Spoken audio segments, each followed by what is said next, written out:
Hello and welcome. My name is Teresa from the blog and YouTube channel freetoflower.com, where I share all about simple living on our European farm, homesteading how-tos, and recipes from scratch. Please hit the subscribe button below so you never miss a new video. Today I want to show you how to make your very own blueberry ginger kombucha.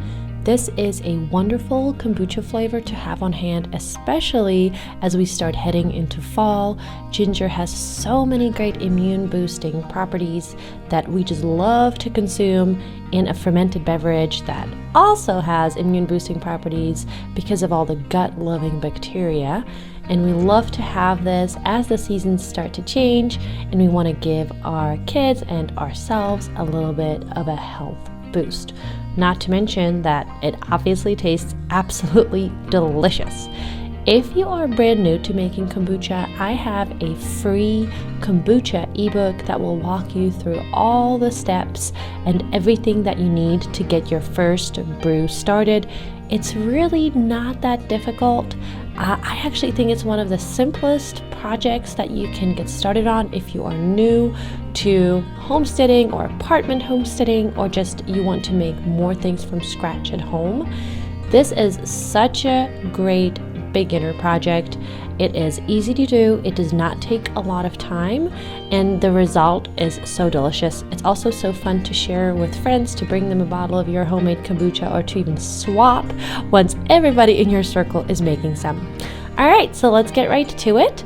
Here I am extracting the SCOBY from my primary fermentation jars. So these have been sitting for about 7 days. It depends on the time of year and the temperature in our house at the moment. Fermentation is obviously a natural process that is highly dependent on temperature, so times will vary a little bit. The way you know that your primary fermentation is done is when you taste a little bit of your kombucha tea. It is no longer sweet, but starting to be pretty tart or sour. If it is very sour, you probably left it kind of long and might be starting to get vinegar. Honestly, it doesn't matter. You can still proceed to the next step. Always remember to reserve 1 cup of your starter tea along with your kombucha SCOBY before you move on and make a new batch. This will be your starter for the next batch. All right, once you're done with that, boil your water, steep your tea. I always make 1 jar of caffeinated and 1 jar of decaf kombucha because sometimes I like to have mine in the evenings. If you'd like to know the specific recipes and the way I do that, I'll link that in the description box below. I have the recipes up on my blog. Chop up your ginger, leave the skin on. That stuff has great bacteria on it and it'll actually help your kombucha ferment better and be more bubbly. Next, you want to get some good flip-top bottles, or you can even reuse kombucha bottles from store-bought kombucha. Just know that flip-top are going to make your kombucha a little bit more fizzy. Take your blueberries. I, in this case, am using wild blueberries for all the added antioxidant benefits that only wild blueberries have.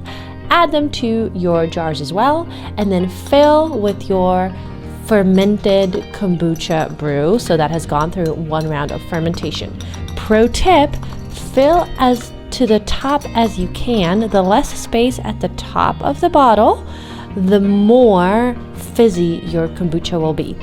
You can also add a little bit of juice or anything else that you have, like I did here. Leave to ferment for about a week. Once again, depends on your temperature. In some cases, it could be as early as 2 days or super explosive like mine here. All right, thank you guys for watching. Till next week.